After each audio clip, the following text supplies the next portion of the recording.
Movies are based on a lot of things: books, video games, comics. But toys put forth the most interesting opportunity, I think. By their very nature, toys are meant to be played with, which presents filmmakers with an opportunity to play with the material and sort of make whatever movie they want. A lot of these have been less than stellar, but with Barbie about to come out, I figured we'd take a look at the history of toy movies past, all the way from Raggedy Ann to Transformers and everything in between. This is the timeline of movies based on toys. Now, before we get going, let's set some ground rules. Number 1, we're mostly covering theatrically released movies. There are a lot of toy quote-unquote movies that are really just 3 strung together episodes of a cartoon that aired on TV before launching an animated series. And those don't count. There may be some special, very pink exceptions that come up along the way, but those are ones that I'm deeming really, really important. 2, we're only doing movies based on toys. Sorry Clue and sorry Dungeons and Dragons, but you're out.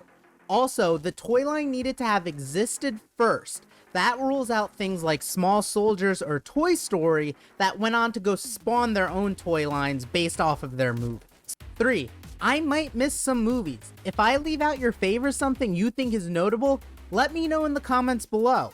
Part 1, the 70s and the 80s. In 1977, we got Raggedy Ann and Andy, a musical adventure. This seems to be the first movie to be expressly based on a plaything that I could find. This movie is really, really strange in a way only a movie from the 70s could be. There's some seriously freaky stuff in there, but the animation is gorgeous and it's actually quite charming. You can easily watch it on YouTube if you want to, which I super highly recommend. We jump forward a couple years to the Care Bears movie in 1985. This movie was notable for 2 things. 1, the movie essentially saved Nelvana, the company that made the movie. Produced on a budget of $2 million, the movie would go on to make $34 million. And 2, it introduced the famous, or infamous depending on who you talk to, Care Bear cousins, who I guess are literally every other animal but the Care Bears, but they don't get a special distinction, like there's no Care Lion, Care Elephant. Seems like the Care Bears have a bit of a race superiority complex thing going on, huh? We move over to 1986, just a year later, where we got Care Bears the Movie 2, A New Generation, made over a period of just 7 months. In this movie, they introduce us to the Care Bear babies. Also, the villain in this one is Darkheart. He turns into a giant dragon in this one, and I just think it's sort of hilarious that this seemingly force of evil is beefing with these little teddy bears, but that's it for the Care Bears for now. That same month in 1986, we also got GoBots the movie. GoBots, Battle of the Rock Lords. The poor GoBots, always playing second fiddle to the much cooler Transformers. Also worth noting that the Transformers get the much cooler movie this year, but that's for later. In this movie, the GoBots help the Steven Universe Gem Lady and Geodude save their planet. The movie was a monster failure. I couldn't find anything about its budget, but it only made about $1.3 million at the box office. Still in 1986, but kicking off the summer this time, we got the first My Little Pony movie. Interesting fact about this movie, but Toei Animation, who you might recognize from One Piece and Dragon Ball fame, provided some of the animation for this movie, and it shows. Outside of Raggedy Ann, this is probably the best looking movie we've looked at so far. The movie itself is nothing to write home about, but there's something charming about those old pony designs that I had fun watching it. Also, Danny DeVito voices a character called the Grundle King, which is really just fantastic. Finally, in 1986, we get my favorite movie of the bunch, Transformers the movie. To a lot of Transformers fans, this movie is still the gold standard of Transformers cinema. This movie introduced Unicron, the planet-sized eating Transformer villain, voiced by Orson Welles of all people, in his very last theatrical performance before passing just 10 months later. The movie is infamous for murking a bunch of characters in pretty rapid succession, due to what execs at Hasbro saw as a need to revamp the toy line at the time, leading to the death of Optimus Prime and seeing Hot Rod take on the matrix of leadership to become Rodimus Prime. Although, let's be real, if they were gonna give the matrix to anyone, it should have been B, and I am still bitter about that. Anyway, what's our next movie? Oh, god damn it, they're back again. Ugh. Okay, let's make this brief. In 1987, we got another Care Bears movie. This time it's Care Bears in Alice in Wonderland. Sure, I guess, whatever. The movie didn't make a ton of money, and the franchise basically died after this, at least theatrically. That very same weekend, we got the Masters of the Universe movie starring Dolph Lundgren as He-Man and Frank Langella as Skeletor, which is just so wild to me. Like, how did the call to Frank Langella of all people go to pitch him Skeletor? What's strange about this movie, besides being our first live action attempt, is that this is the first instance of the people in charge really not getting it. Listen, none of the other movies are necessarily good outside of Transformers and like Raggedy Ann, but they at least understood what kids liked about these toys and gave it to them. But this movie doesn't even take place in Eternia.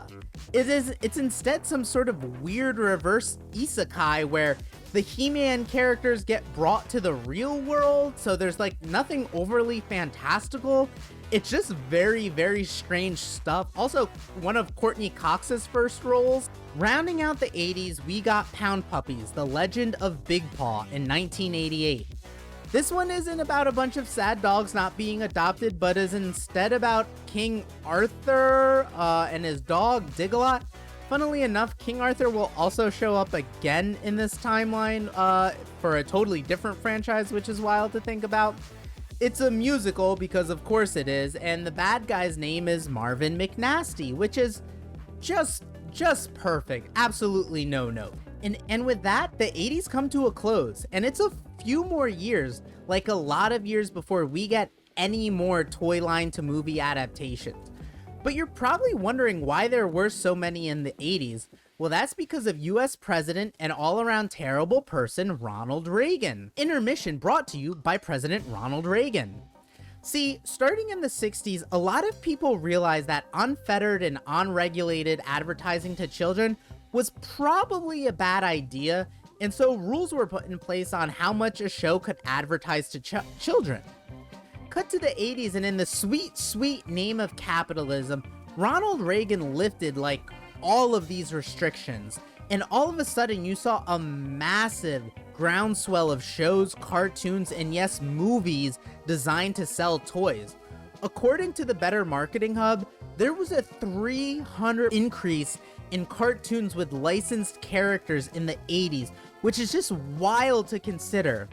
So I guess in a weird sort of roundabout way, I have to thank Ronald Reagan for the Transformers. Ugh, you win this round, Reagan. And now, back to our regularly scheduled programming. Okay, so after a bunch of blockbuster blunders in the 80s, things cooled down for most of the 90s, yes. Things like Toy Story and Small Soldiers come out, and there are a few other franchises that go on to spawn movies that spawn toy lines, but nothing expressly inspired by a toy line comes out for much of the decade.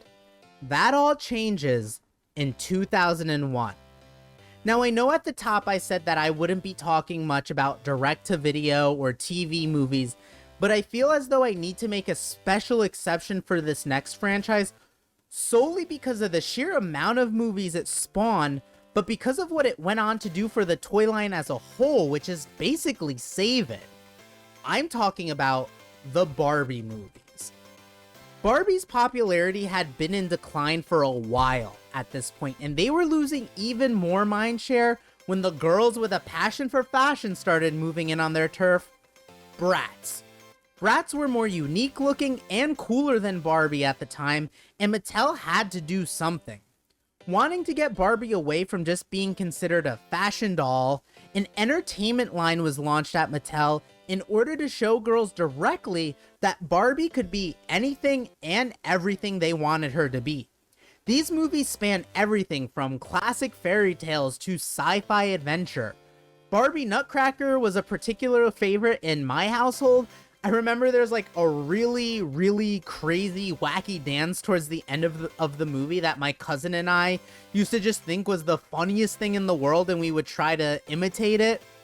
Now, there's way too many of these for me to talk about them all individually. That would be a video unto itself.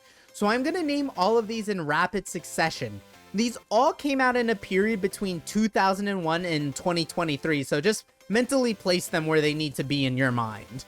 Barbie and the Nutcracker, Barbie as Rapunzel, Barbie of Swan Lake, Barbie as the Princess and the Pauper, Barbie Fairytopia, Barbie and the Magic of Pegasus, Barbie Fairytopia Mermaidia, The Barbie Diaries, Barbie and the 12 Dancing Princesses, Barbie Fairytopia Magic of the Rainbow, Barbie as the Island Princess, Barbie Mariposa, Barbie and the Diamond Castle, Barbie and the Christmas Carol, Barbie Presents Thumbelina, Barbie and the Three Musketeers, Barbie in a Mermaid Tale, Barbie, a Fashion Fairy Tale, Barbie, a Fairy's Secret, Barbie, Princess Charm School, Barbie, A Perfect Christmas, Barbie, A Mermaid Tale 2, Barbie, The Princess and the Pop Star, Barbie in the Pink Shoes, Barbie Mariposa and the Fairy Princess, Barbie and her sisters in A Ponytail, Barbie, the Pearl Princess, Barbie and the Secret Door, Barbie and the Princess Power, Barbie in Rockin' Royals, Barbie and her sisters in The Great Puppy Adventure, Barbie Spy Squad, Barbie Starlight Adventure, Barbie and her sister in A Puppy Chase, Barbie Video Game Hero, Barbie Dolphin Magic, Barbie Princess Adventure, Barbie and Chelsea The Lost Birthday, Barbie Big City Dreams, Barbie Mermaid Power, Barbie Epic Road Trip, and finally, geez, I feel like I need a drink, Barbie, Skipper, and the Big Babysitting Adventure. Oof. Moving on. This one is a bit of a stretch, but in 2006 there was apparently a strawberry shortcake movie called Strawberry Shortcake. Now the movie was designed to be straight to DVD fare, but what's interesting is that the movie had a very strange and limited theatrical run in Omaha, where it aired at the Omaha Theater of the Performing Arts, as well as the local children's hospital. The distributor Kidtoons, though, considered the movie a pretty wild success from them, stating that even in this limited release, the movie would go on to sell over 2 million tickets. Not bad. The summer of 2007 would go on to be ruled by the Transformers. With the franchise having laid kind of under the radar for a while, this movie really did breathe new life into the franchise, it felt like. The robots were cooler, the action was absolutely insane, and we got quite possibly one of the most perfect needle drops in cinematic history. We are here. We are waiting.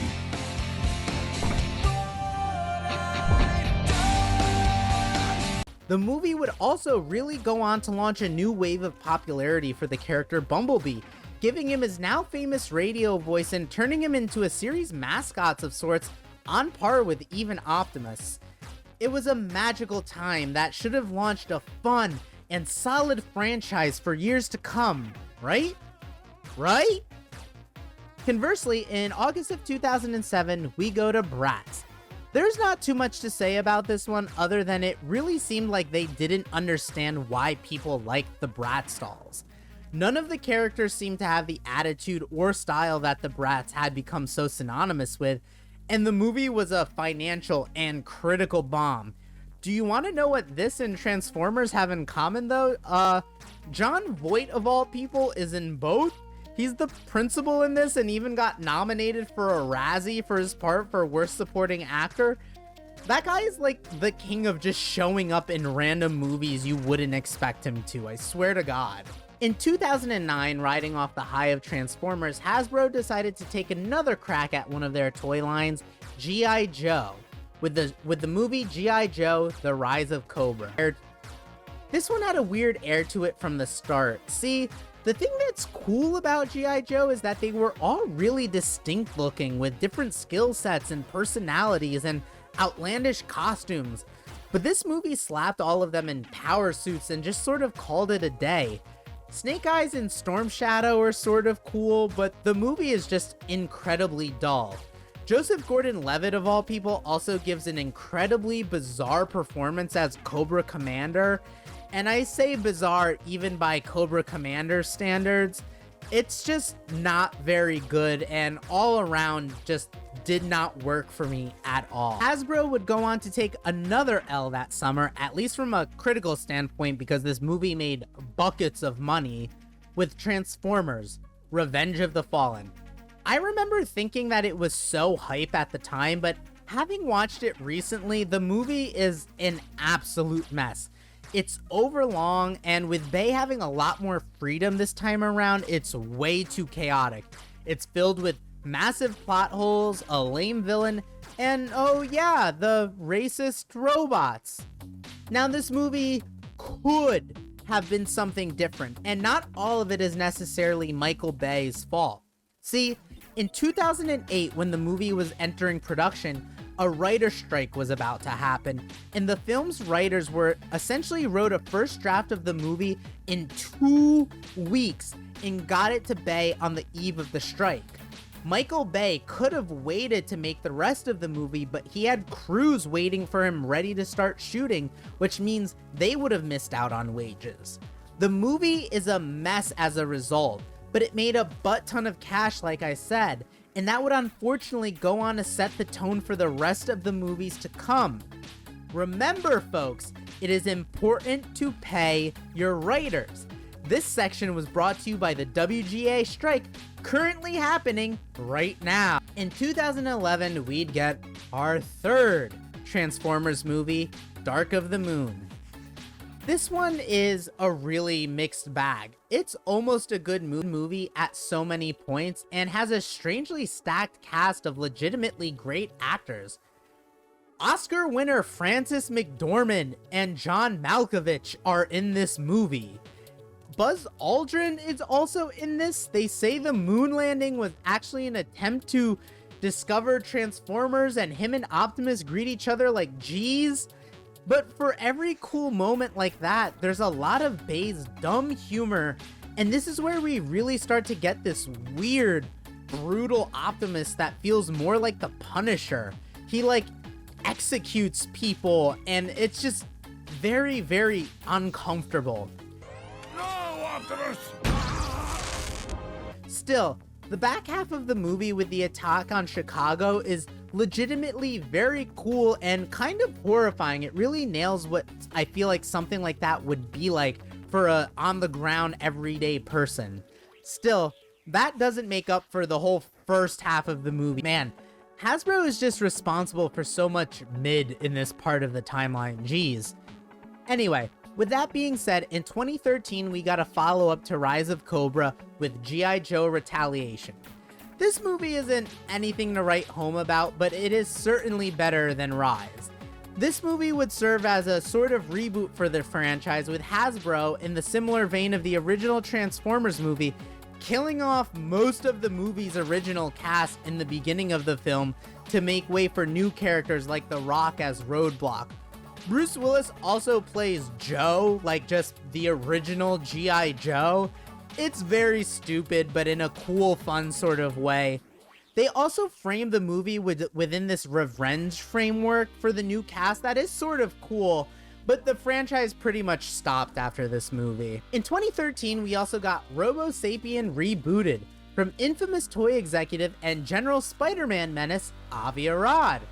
Arad apparently had wanted to get his hands on Robo Sapien for a while at that point, and seeing the success of Transformers, wanted in on the cash cow because everyone knows that Robo Sapien is just as beloved across generations as Transformers.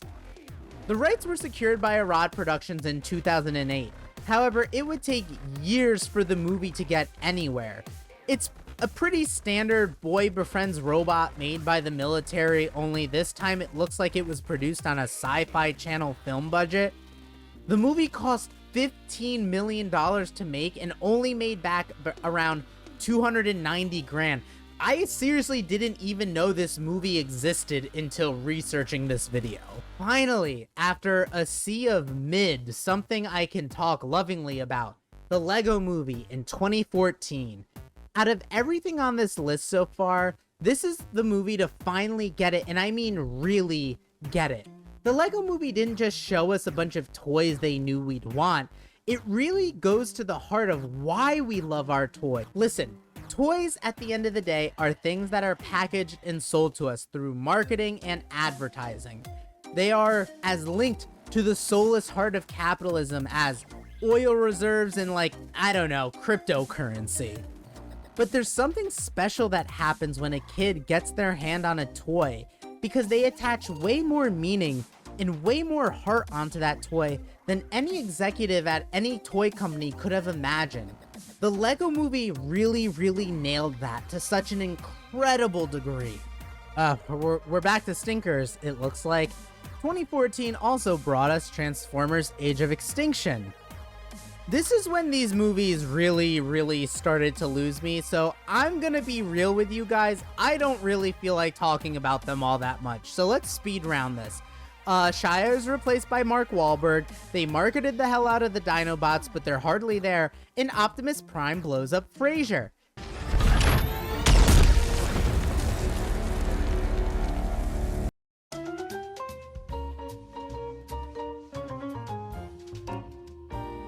It's a bad movie. In 2016, Mattel would attempt to bring Max Steel back to the forefront.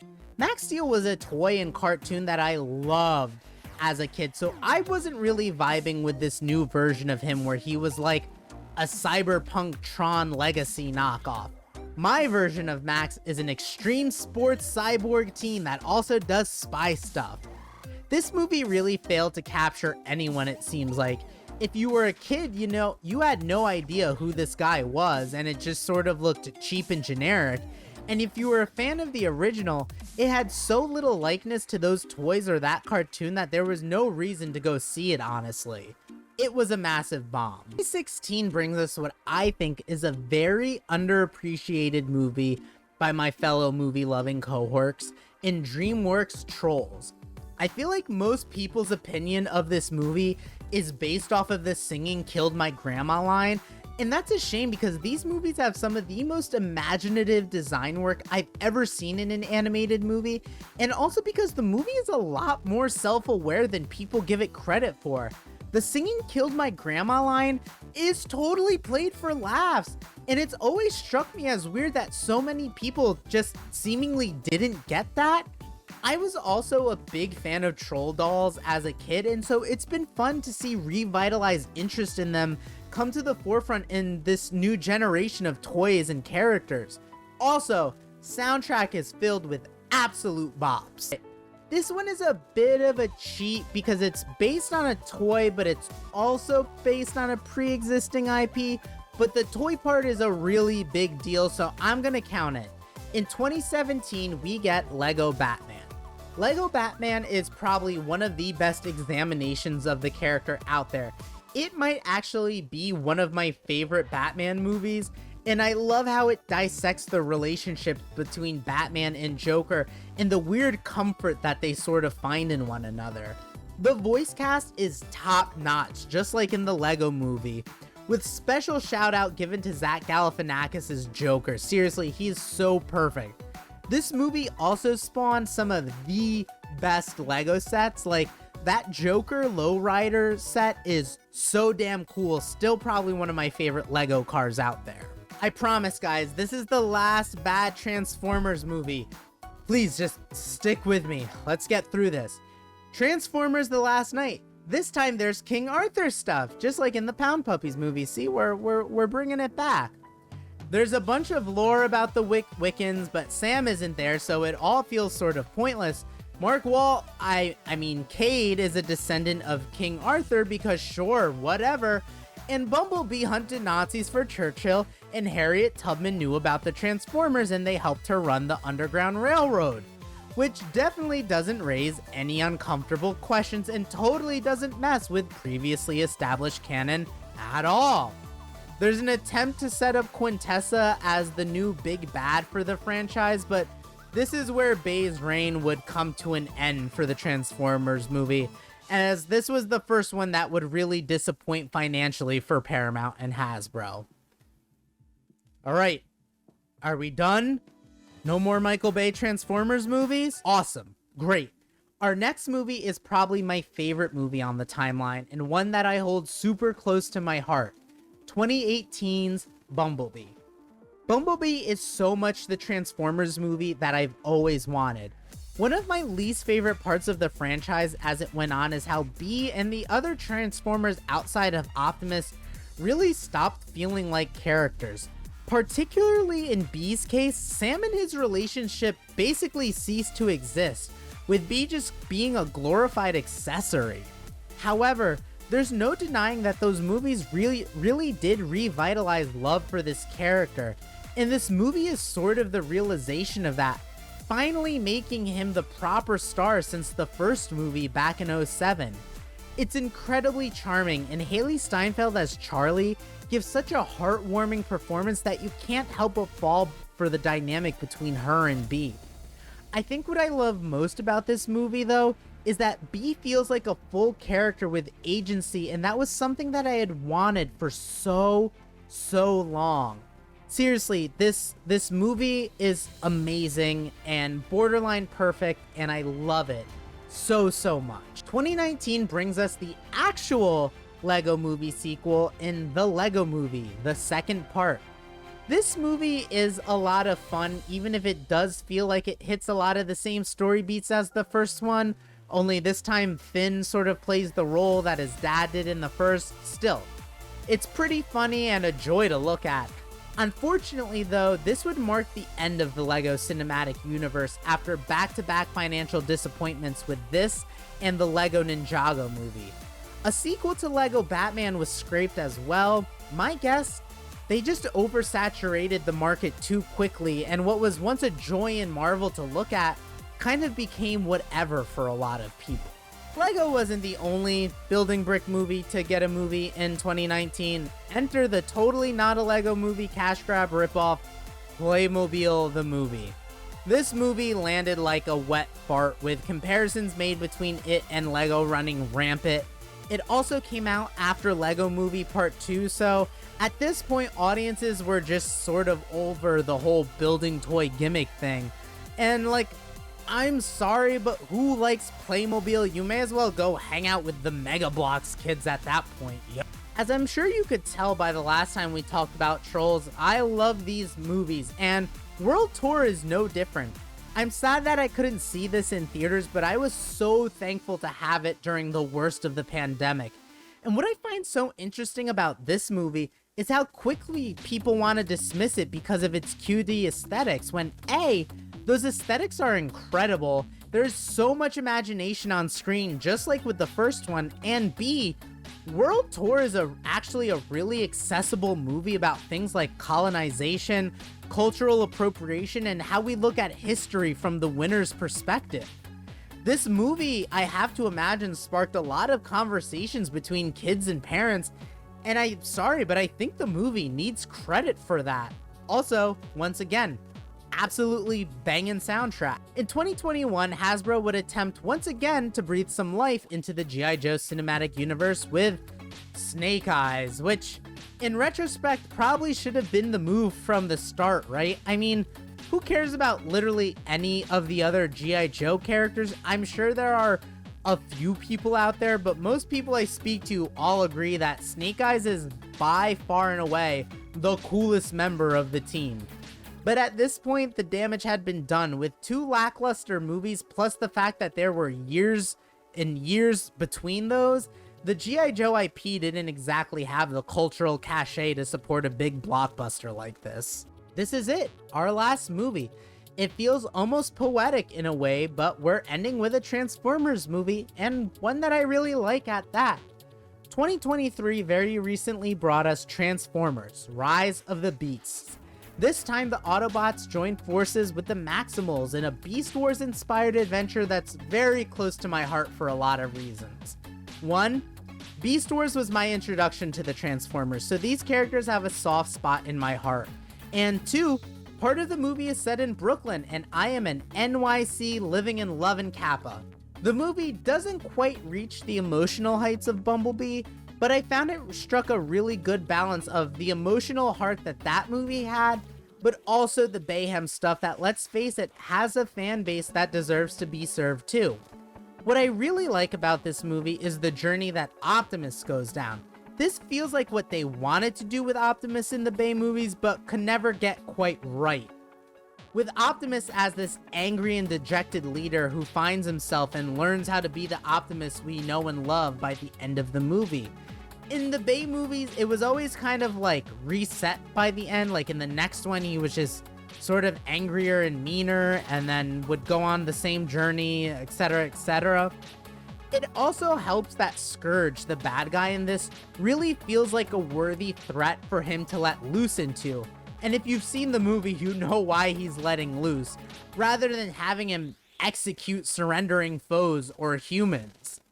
It took a while, but Hasbro and Paramount seem to have finally realized why people like the Transformers, and this trend of getting people who also care about these characters to make these movies really makes me happy. And that's it for now. With Greta Gerwig's Barbie on the horizon, it seems like we're in for the next big wave of IP-based franchise filmmaking. There's a Hot Wheels movie that's in development right now, so I'm sure studios will be swallowing up any other toy IP they can get their hands on in no time. Let's hope that they're more Bumblebee and Barbie and less Revenge of the Fallen, though. Hey, thanks for making it to the end of the video. If you enjoyed this, I want to say thank you so much. This has been my life for like the last 2 weeks. I decided to get insanely inspired at the last worst possible minute. But if you enjoyed the video, consider subscribing if you haven't already and watch one of my other videos while you're at it. Till next time, bye!